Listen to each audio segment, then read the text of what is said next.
Si on vous a invité aujourd'hui, c'est parce qu'on tient à clarifier deux choses.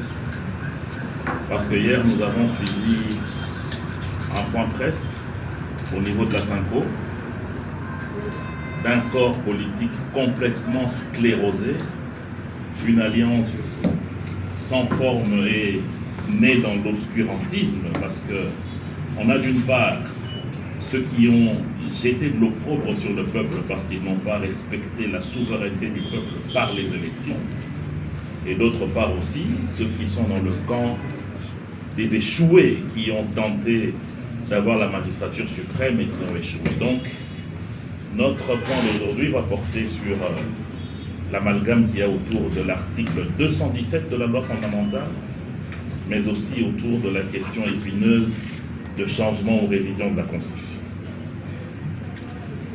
Le débat autour de l'article 217 de la Constitution de la République démocratique du Congo soulève des interrogations majeures sur la souveraineté nationale, l'intégration africaine et la sécurité nationale.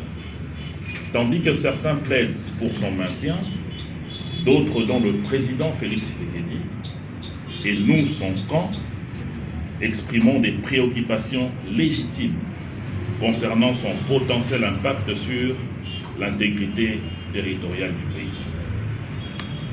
L'article 217 stipule que la RDC peut consentir à limiter partiellement sa souveraineté pour promouvoir l'unité africaine et l'intégration régionale, notamment au sein des structures comme l'Union africaine.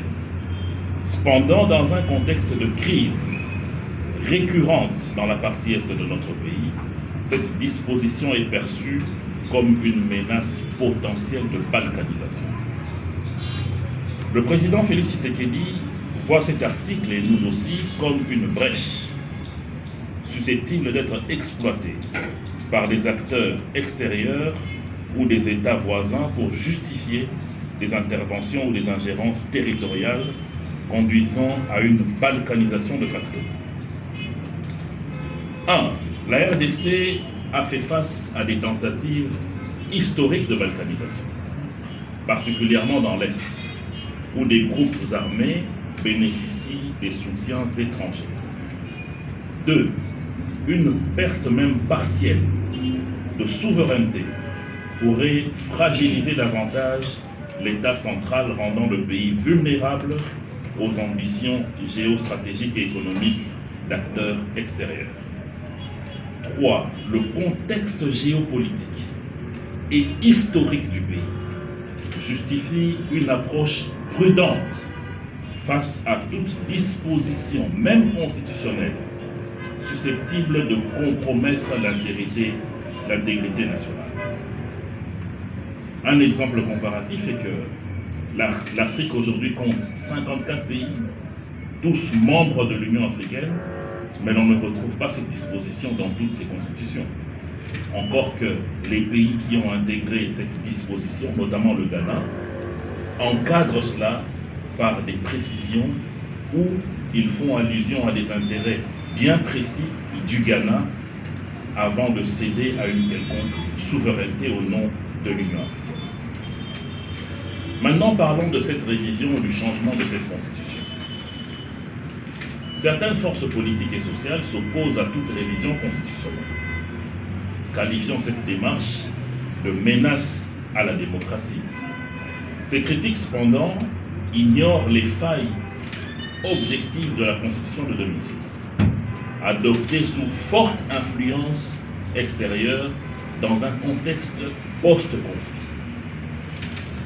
Cette Constitution a plusieurs points faibles, dont une incapacité de répondre efficacement aux crises sécuritaires actuelles, notamment dans l'Est, des institutions rigides qui entravent la gouvernance et les réformes nécessaires.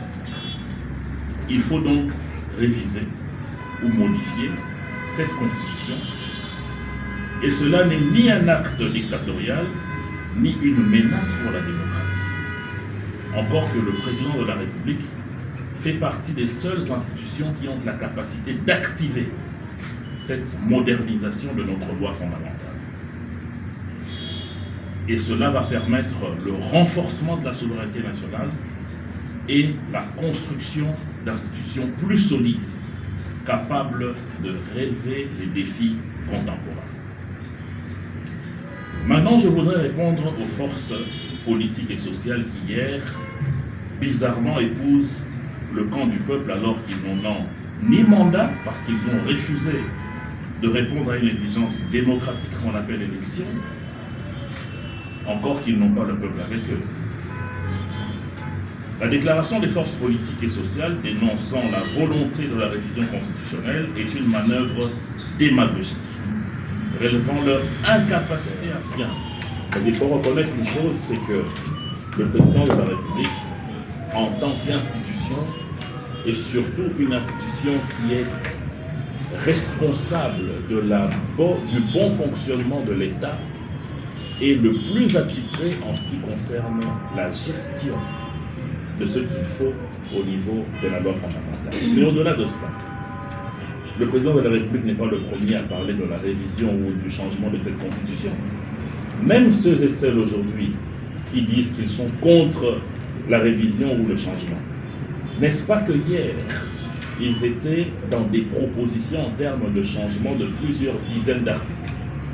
Mais aujourd'hui, parce que c'est Félix Tshisekedi qui en parle, cela ne peut pas être possible. C'est inacceptable, c'est de la dictature que nous n'accepterons pas. Oyo wapi ezali kopesa mbilinga na ndenge kani mbulamatali akoki kokumba engumba na biso ya Congo mpe komema bana ya Congo esika wapi oyo mokonzi ya mboka alingi. Na yango mokonzi ya mboka alobi ete mobekoli konzi solo ezali malamu kasi esengeli ete bayi-congolais bafanda na mbulu ezali koya po ete bakoka komanyola solo na ndenge kani bakoki kobongisa makomi oyo ezali na mobekoli konzi po ete epesa mboka na biso makasi mpo na mapinga, epesa mboka na biso bwanya, mpe epesa baoyo bazali kokamba mboka makoki oyo wapi esengeli mokolo na mikolo po ete mboka na biso ekendaki kosa. Président de l'Union sacrée, vous avez parlé tout à l'heure de finances publiques ainsi que de la justice. Deux petites questions par rapport à ça. L'ancien ministre des Finances sur les antennes de TVC Monde dit que en fait, l'actuel ministre qui l'a remplacé fait de la petite politique. Qu'est pensé par rapport à la justice? La deuxième question. Par rapport à la justice, que pensez-vous du syndicat de magistrats qui en ce moment rejette en bloc toutes les conclusions de l'état général de la justice? Bon, d'abord, je vous dirais qu'il y a pas mal. Le travail qui est fait par le ministre des Finances, Doudou Famba, aujourd'hui, est incomparable. Il a ramené énormément de réformes en ce qui concerne la fiscalité, la parafiscalité de notre pays. Il a assaini le système au niveau de la chaîne de dépenses, qui a mis un terme au paiement d'urgence qui était devenu récurrent. Et aujourd'hui, grâce à lui, il y a énormément d'avancées en ce qui concerne les différentes revues entre la RDC et l'institution de Bretton Woods. Et tout cela en 4 mois seulement. Donc il n'y a pas à entrer dans des polémiques inutiles, il faut plutôt apprécier le travail qui est fait. En ce qui concerne les états généraux de la presse, je suis le premier à dire de la justice. Cela est une appropriation du peuple congolais. On ne peut pas aujourd'hui accepter qu'il y ait un groupe d'individus qui aille à l'encontre de ce que tout le peuple a souhaité, c'est-à-dire le réveil de notre justice. Et ce réveil passe inexorablement par ces états généraux qui ont été des diagnostics qui pourraient permettre aujourd'hui à ce qu'on puisse réellement savoir quelle est cette thérapeutique qu'on peut apporter à notre justice pour qu'elle ne soit plus malade. Et le ministre d'État, ministre de la Justice, Constant Moutamba, a déployé des efforts pour rester dans la ligne droite de cette vision du président de la République. Nous tous, en tant que peuple, nous sommes contents de ce qui a été fait.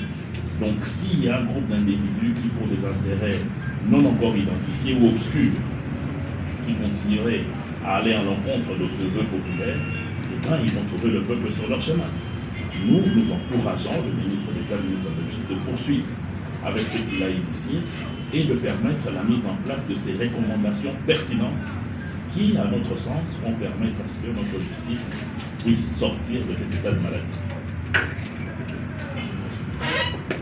L'étude approfondie, il faut appeler ça ainsi, sur notre loi fondamentale pour l'année prochaine, parce que justement, l'espoir est que dans l'entretemps, il y ait énormément d'avancées en ce qui concerne la situation de sécurité dans l'Est de notre pays.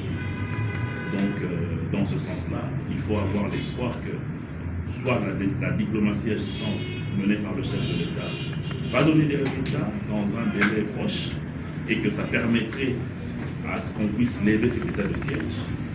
Et deuxièmement, faire confiance en notre armée qui est déjà à pied d'œuvre pour résoudre ce problème d'insécurité. Dans tous les cas, ces deux actions seraient des réponses à ce que l'état de siège puisse être levé. Donc, donner la possibilité à ce que ce travail puisse être fait sans enfreindre l'article que vous venez de citer. Maintenant, en ce qui concerne ce que vous faites comme allusion, il n'y a pas de tâtonnement. En réalité, le chef de l'État a fait une proposition, nous tous nous en faisons. Moi personnellement, j'ai travaillé avec des éminents juristes et politologues, notamment le professeur Kabisa, sur la proposition d'une nouvelle constitution. Nous sommes dans le camp de ceux qui parlent de changement, il y a d'autres qui parlent de révision, c'est vrai. Ce n'est pas de la contradiction parce que nous tous nous convergeons vers le sens de moderniser notre loi fondamentale pour la rendre à même d'être, de donner des réponses aux défis actuels de notre pays. Mais aussi, il ne faut pas oublier que le chef de l'État a promis une commission qui va travailler sur la question et qui déterminera, in fine, si on va aller vers une révision ou un changement. Mais tout cela ne peut se faire qu'à l'aune de ce que pense notre peuple. Donc nous, politiques, nous pouvons émettre des avis, c'est vrai, mais il y a un décideur final qui est le peuple congolais qui décidera de ce qu'il fera de sa loi fondamentale. Oui. Juste deux petites questions. La première, c'est... Donc si quelqu'un ne sort pas de son silence pour dire que je suis contre, donc il est d'accord avec ce que propose le chef de l'État. Cela m'emmène à votre deuxième question. La proposition, comme je venais de vous le dire, et répondre à Madame Katia, c'est qu'en réalité, il n'y a pas une décision figée. La décision viendrait des travaux qui vont être initiés au sein d'une commission qui sera mise en place l'année prochaine. Mais en ce qui me concerne, j'ai été clair, c'est que moi, personnellement, et un autre groupe d'amis avec qui nous travaillons, nous sommes dans une posture où il faille nécessairement changer la Constitution et entrer dans une 4e République. Monsieur Thierry, oui, dites-vous des inquiétudes de certains Congolais qui ont peur d'une probabilité d'un coup d'État en cas de référendum, parce que la Constitution actuelle dans le Québec a dit que le pays va rester sans loi, c'est qu'il donnera l'occasion aux Nanga et consorts de prendre la voie d'un coup d'État, par exemple. Première question. Deuxième question, quand Félix Antoine Tshisekedi dit haut et fort que qui est celui qui va m'interdire, moi, garant des élections, de ne pas faire ça, est-ce son temps vers la dictature ou bien c'est de la faiblesse qu'on témoigne envers ses adversaires? Merci madame. Premièrement, je pense qu'il faut savoir que c'est une loi qui en chasse une autre. Donc tant qu'il n'y a pas encore une autre constitution qui est promulguée, c'est celle-ci qui va rester en vigueur jusqu'à ce qu'il y ait la promulgation de la prochaine. Donc il n'y aura pas de temps vite. Deuxièmement, pour votre question, ce n'est pas de la dictature. Je vous ai dit ici en préliminaire, c'est que le chef de l'État est une institution habilitée à enclencher des révisions ou des initiatives qui permettent à ce qu'il y ait une modernisation de nos institutions et même des lois. Mais cela tout en respectant ce qu'il faut pour le faire. Donc, lorsque le président dit qu'il ne voit pas qui va le lui interdire, mais il a raison parce que il a reçu un mandat des Congolais, il exerce ce mandat parce que les élus, présidents de la République ou députés, ne sont que mandatés par le vrai mandant qui est le peuple. Donc, étant donné que le peuple lui a donné ce mandat d'être garant, d'être celui qui veille sur le bon fonctionnement des institutions, il ne voit pas celui qui va empêcher cette volonté populaire qui a été exprimée lors du scrutin de décembre 2023. Donc, toutes ces personnes qui sont nées de l'obscurantisme et qui viennent interdire aux Congolais de réfléchir. Donc, on vous dit, niet, vous n'allez pas réfléchir, vous n'avez pas le droit de faire un référendum ni de proposer des révisions, ça ne peut venir que de nous. Nous qui, nous c'est Sanga ou nous la bande de ceux qui hier étaient à la Synco, mais quand c'est vous, nous refusons. Mais qui sont-ils pour refuser? Il n'y a que le peuple qui a la souveraineté. Donc toutes ces agitations ne servent absolument à rien. Déjà que ces personnes ont manqué de respect au peuple congolais en disant que pour eux les élections ça ne sert à rien. Ils ont refusé de se présenter lors de ce scrutin. Et maintenant ils viennent parler au nom de qui? En tout cas pas au nom du peuple. Donc ce n'est pas de la dictature, ce n'est pas non plus de la peur, parce que lorsqu'on a le peuple derrière soi, eh ben, on ne peut être que très sûr de ce qu'on est en train de faire. Surtout que si c'est pour ce peuple. Oui, c'est vrai. Une question. D'abord, je peux vous dire que ce ne sont pas des opposants, ce sont des réfractaires. Parce que l'opposition, c'est la personne qui vient en contradiction au programme du gouvernement. On ne les a jamais entendus apporter une contre-proposition en ce qui concerne ce qui est présenté par la première ministre Judith Suminwa comme programme du gouvernement. Ils ne sont là que pour chercher à jeter les diatribes et les invectives lorsqu'il s'agit des positionnements politiques. Donc, si demain, ils veulent organiser une marche, libre à ce qu'ils puissent organiser une marche. Mais s'il s'agit de faire ce que nous avons entendu hier, c'est-à-dire rendre le pays ingouvernable, remplacer par des moyens non démocratiques le chef de l'État, eh bien, ils vont se rencontrer aux forces de l'ordre. Parce que ça serait du désordre. Ça ne serait pas de la démocratie. Peut-être pour terminer, La pour dernière terminer, dernière la question. question, je pense, vous avez suivi récemment, il y a une profanation du mausolée de Patrice Emery Lumumba, notre héros national. La CCI, votre parti politique, est un parti nationaliste qui s'inspire aussi aux idéaux de Patrice Emery Lumumba. Comment avez-vous après cela, les autres parlent même de la relique qui a été volée? C'est quand même assez grave ce qui s'est passé. Parce qu'un Congolais, né d'un père et d'une mère congolaise, ne peut pas oser brader ou détruire ce qui appartient à Patrice Emery Lumumba. Si aujourd'hui nous sommes indépendants, c'est entre autres grâce au combat de ce monsieur qui en a payé de sa vie. Nous, CCU, nous, lumumbistes, nous ne pouvons que donner des malédictions à ces gens. Parce que cela est très gravissime. On peut s'amuser, mais il y a des limites. Et ça, c'est une profanation qui, au-delà du fait d'être un acte répréhensible par la loi, mais serait même répréhensible spirituellement. Et là, je parle en tant que Sakata de Maïdombe, et je dis que ça sera terrible pour ces gens parce que je connais la force ancestrale et je sais ce qu'il y a derrière.